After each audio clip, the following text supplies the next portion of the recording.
Welcome back to What's Up, Cuz. How do your boys feel about their sister having a boyfriend? But I would be doing the same thing. You don't get along with me, there's a problem. Your family's opinion matters. Buddy had unexpected foot surgery. If you like the guy, go talk to him. That's probably the advice I would have gave too, I have to say. No, not at all. I raised her well, Erica. You made a good call. That's how I would approach it. She gets the days, I get the nights. Before she goes, I want to answer this first.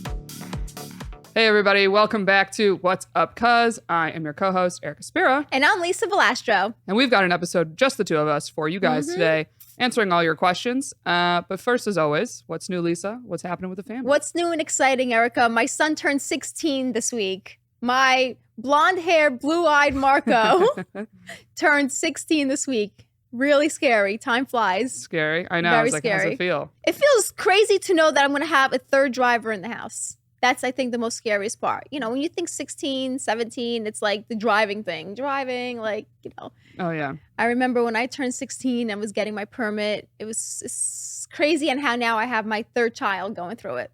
And he's actually going for his first lesson tonight. How you feeling? Okay. I'm feeling a little nervous, I have to say. You know, Really? It's first time out on the road, out on the open road. Open road? Yeah. When did he get his permit? Like the day he turned? Right. He's going for his lessons, so he's got to have like 6 hours behind the wheel, and then he officially gets his permit. Okay. All right. So we're starting that tonight. But he's having lessons with a professional. That's good. Yes, with a professional. Okay. You know, we did a little bit around the cul-de-sac, you know, but Yeah. nothing major, you I know. It's so exciting, though. I remember turning 16. I couldn't wait. Yeah. I was so excited. But which kid getting the license made you the most nervous, would you say?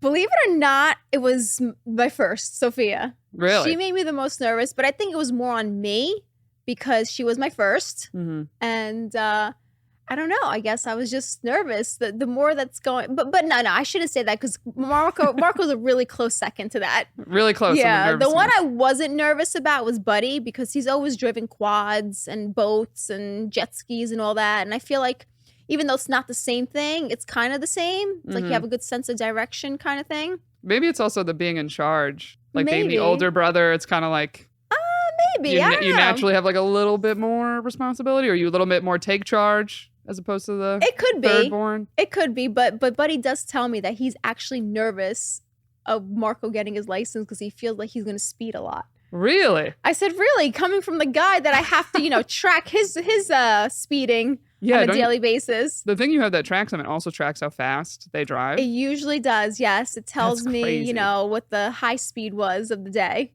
That's crazy, but Mhm. also, I guess, convenient. Yes, but then, you know, when I call my son and I'm like, you know, you went so-and-so, what are you doing? Slow down. He goes, Ma, I had to pass a truck. That's the excuse all the time. okay. A I lot of had to trucks. pass a truck. I'm like, it's always passing a truck. So he knows what's going on. Mm-hmm. He knows how to play the game. Yeah. Ooh, 3. So, yeah, 3. One more to go. Did you feel like you noticed a difference of when the kids got their license? They just were home less as well? Not much with Sophia. Sophia's always been a homebody. Mm-hmm. So she got her license and it actually kind of helped me because I was sending her out for Yeah, things. exactly. Girls are always like that more than boys, I have to say. Buddy, you know, if I tell him to do something, I mean, I have to say he does take the kids to school every morning. That's So nice. that is extremely nice. Mm-hmm. I don't know what I'm going to do next year, but one day at a time. So yeah, so Buddy does help me with stuff like that. Sophia was more my errand runner, like return this for me. Can you run to the supermarket? Buddy's more my take the kids to school or can you take your brother to a birthday party for me? Stuff like that. Yeah, helpful though. Yeah, definitely helpful. I definitely enjoy every minute of it. I know. That was my favorite part of getting my license was just being able to play whatever music I wanted in the car. Because then you get to control the radio and nobody else does. I'm pretty sure they like that too because I like when I go in the car is the only time that I can make my phone calls. I have Bluetooth. Yep. So that's the only time I get to catch up on, you know, my phone calls. So I really never listen to the radio and they can't stand it because if they're in the car with me, they're Yep. like, really, Ma? But then once in a blue moon that they put the radio on, it's got to be like full blast, loud. I can't even hear myself think. And then sometimes the choice of music that they choose, I'm like, really? I cannot do this for the next 20 minutes. That's why I Cannot. loved having my car. It was like my favorite place to be. I was like, I have my own CD. Yeah. I don't have my mom or my dad Yeah. being like, what is this? What did they say? I'm like, it's just It's a popular song. Let me dance to it. And you know what the crazy part is? I'm going to tell you this. It's not that my kids have one style of music they listen to. They actually listen to a really broad style of music.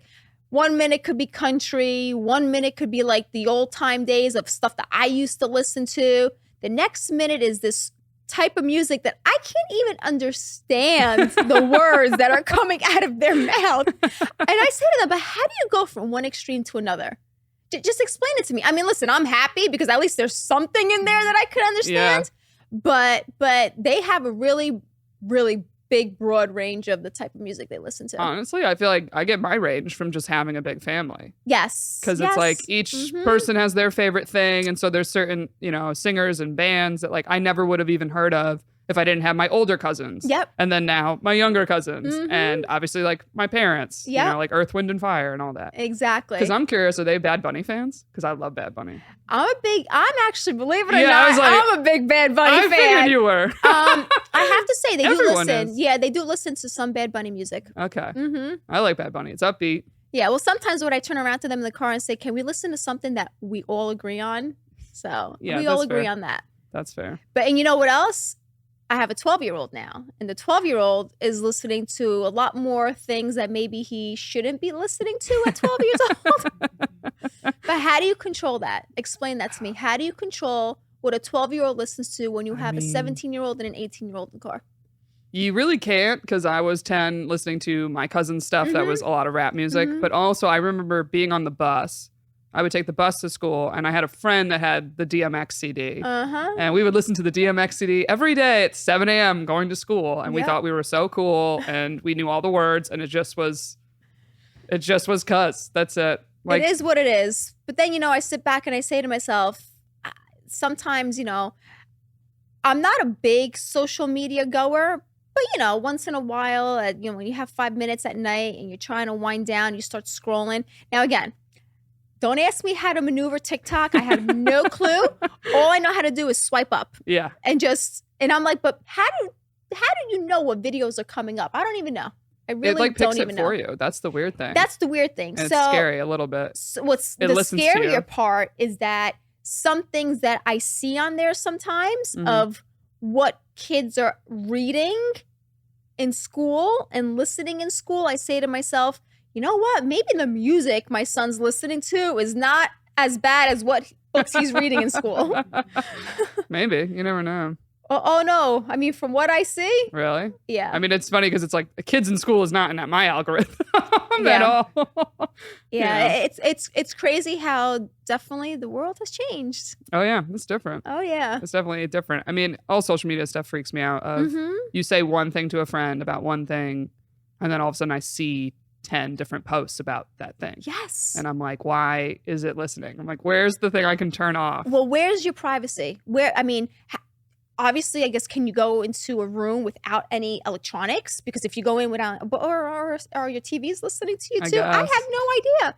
I don't know anymore. I really don't know, and I don't like it. Well, what's funny is I've seen TikToks of like women jokingly but not jokingly, they'll grab their boyfriend's phone and they'll talk near it and they'll be like, engagement ring, Oval, this one, like, and they like start naming brands and everything. That but they're is like, so they're like, have engagement rings pop up in his thing. I've never thought of something like that.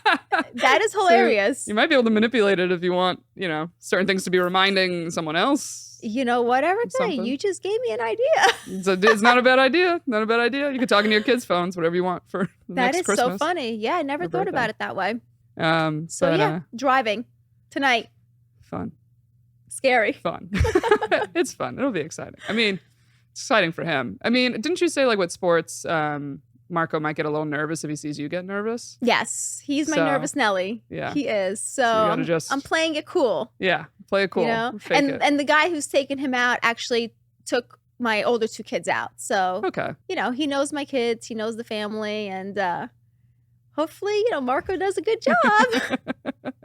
Well, that's the point of the teacher. It'll work out. It'll be all right. Yep. I had one little update. Oh, tell me. So I went to Vegas. And I did see Magic Mike. Oh, boy. And what did you think? Let me tell you something. I don't consider myself a prude whatsoever. I'm very open about sex, talking about sex, friends, whoever, even like family members. But I was a little like, okay. Really? I was a little like, oh, okay. I didn't think it'd be.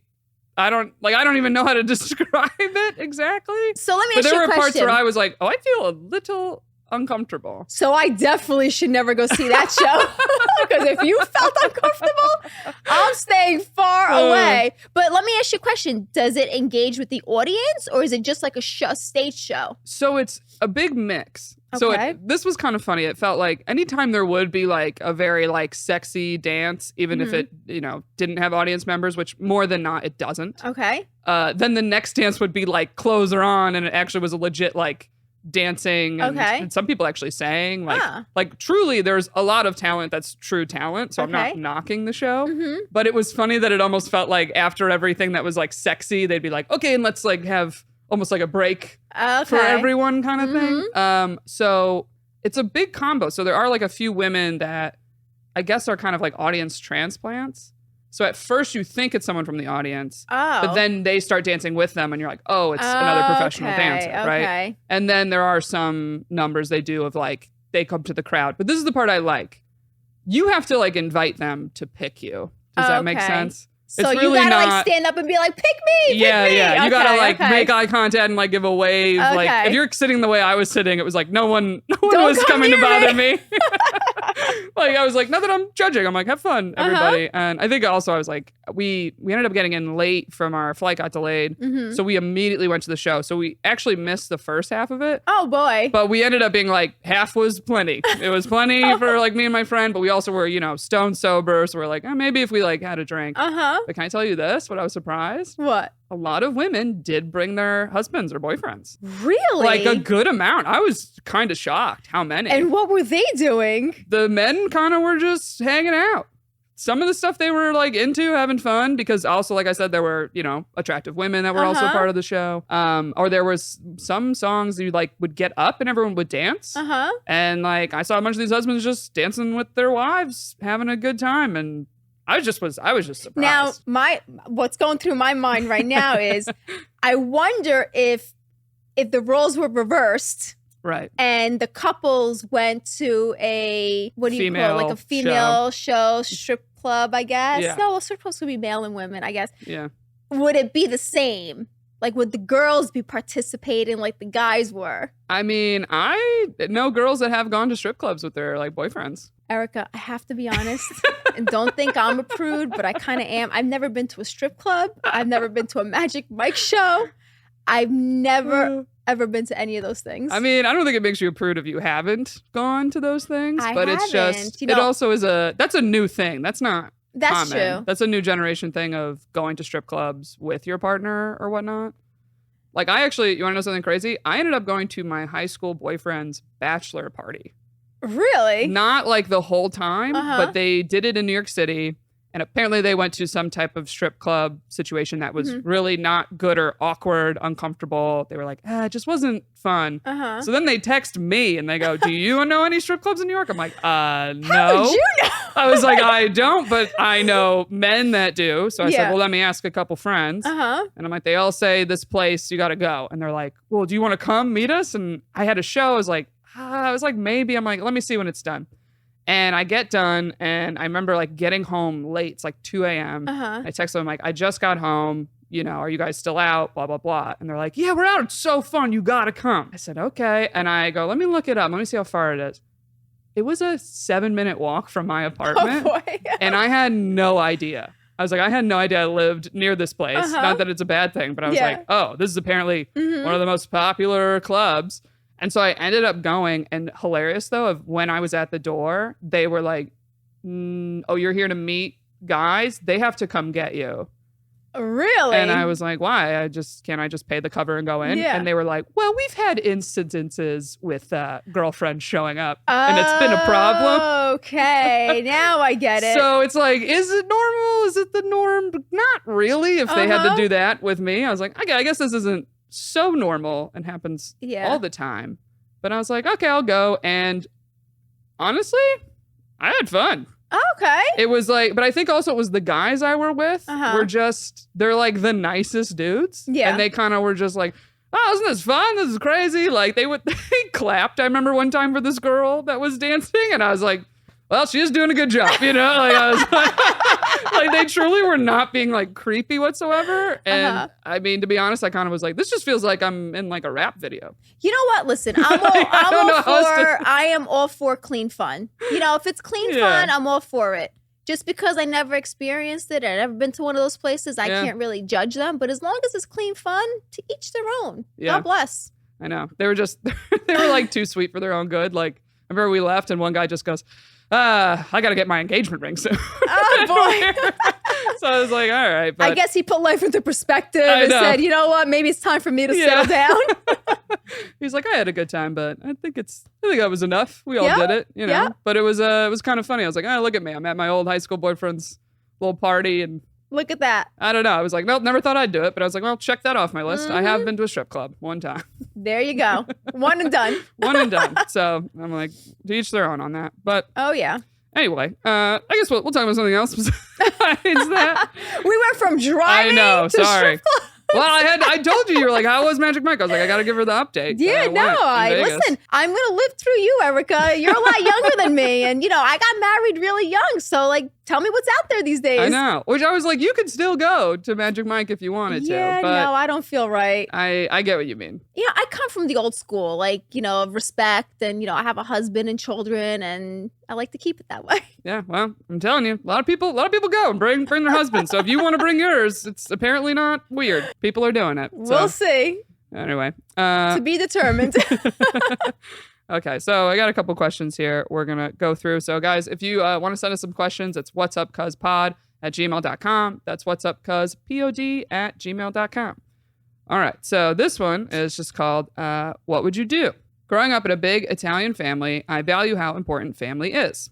However, the past 3 years have been very challenging to keep it short.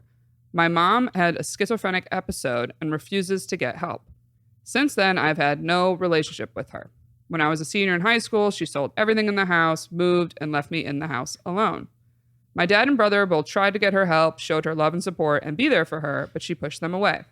My family has completely stopped talking to me when I told them they should do more for their daughter/sister to get her help.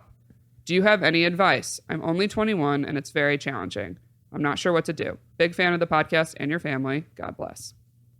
So this is a tough one. It's definitely a tough one. It actually makes me really sad. I know. You just feel bad. Feel bad for her. She's only 21 and she seems like she's trying and she has tried.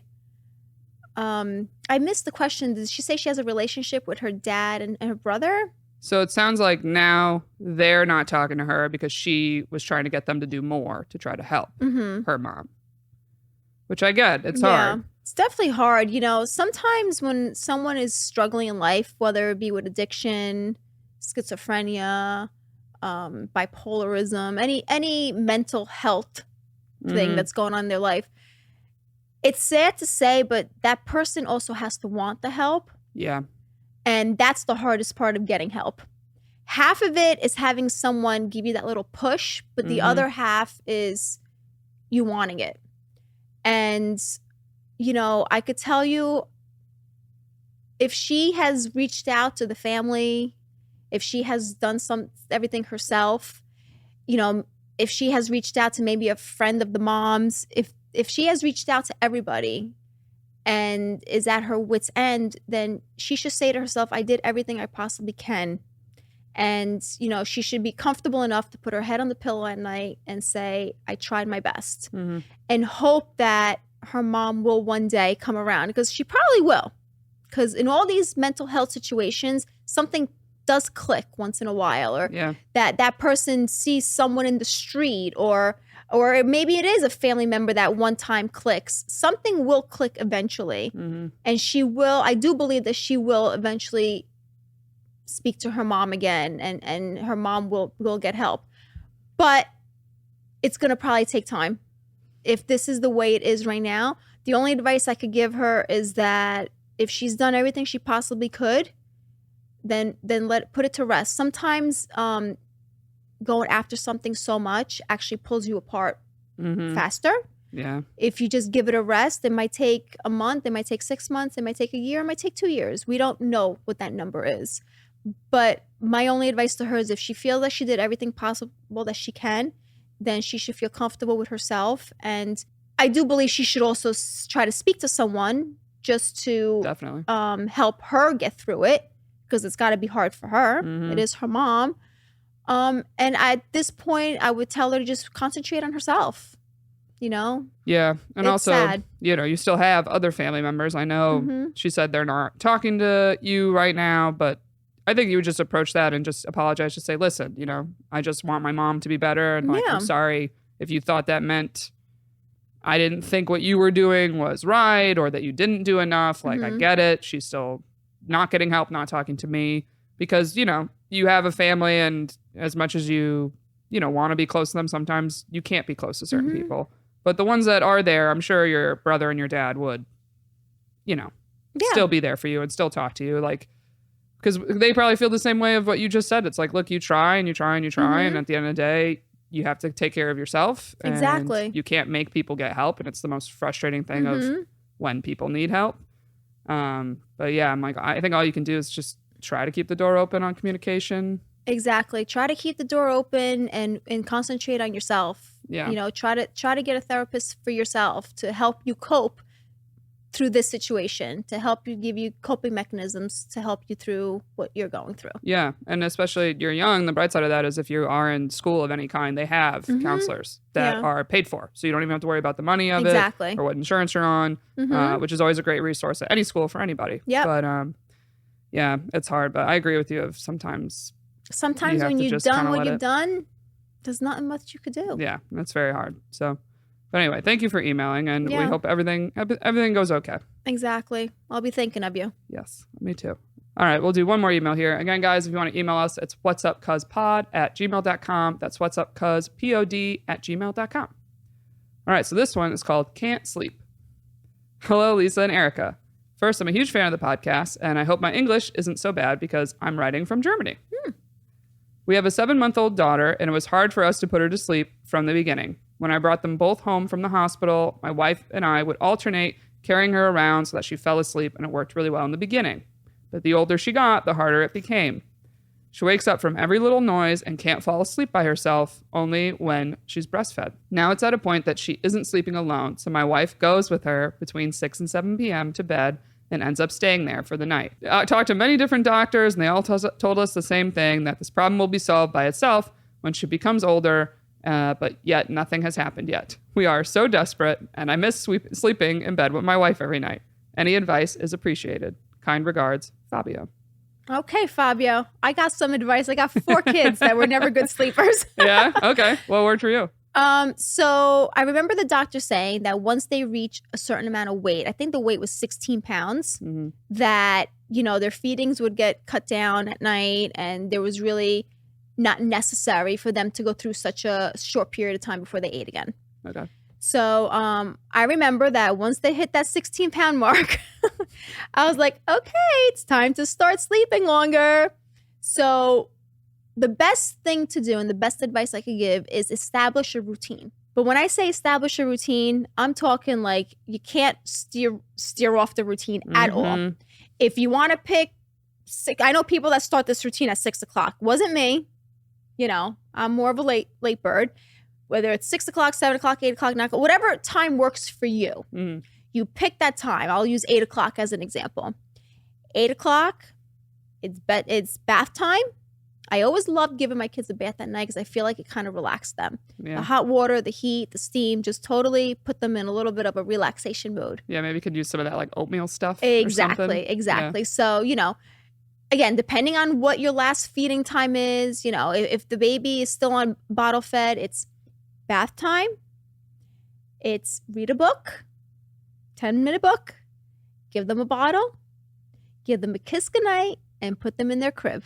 Mhm. They're going to cry. I'm not going to tell you they're not. They're going to cry. Yeah. But I'm telling you, after day 4, maybe day 5, it's like the light of God has opened up. It's like, ah! And you're like, oh my God, what's going on? Yeah. They're not crying. and they self-soothe. They learn how to self-soothe, because the problem is, by you rocking them to sleep since the day they were born and walking them, that's all they know. Mm-hmm. They don't know that there's a method of self-soothing, going to bed.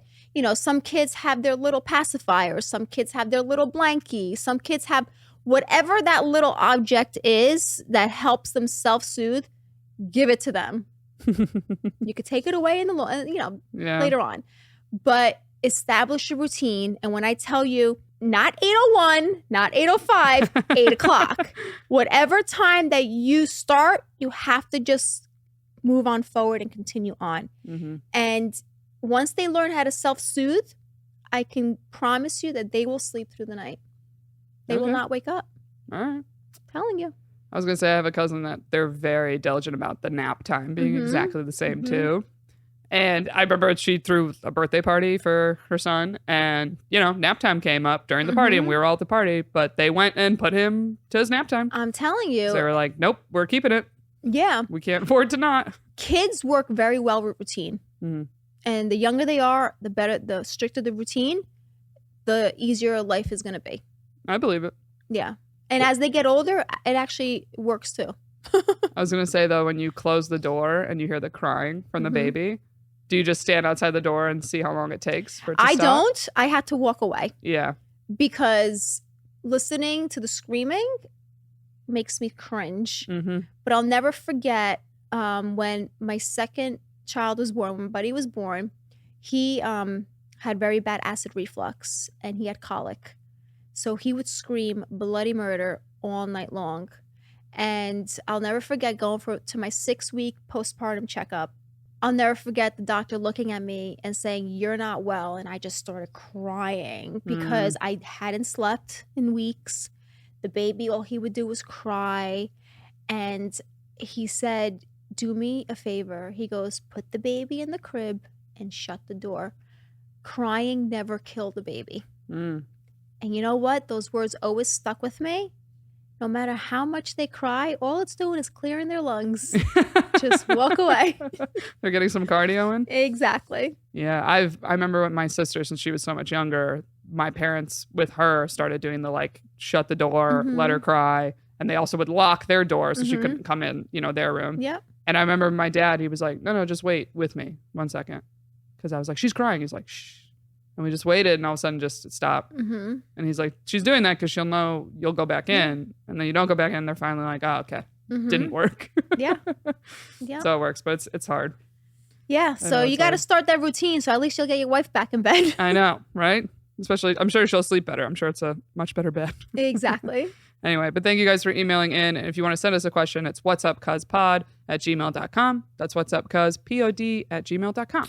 So thank you guys for listening and watching, and we'll see you next week. Till next time. Bye.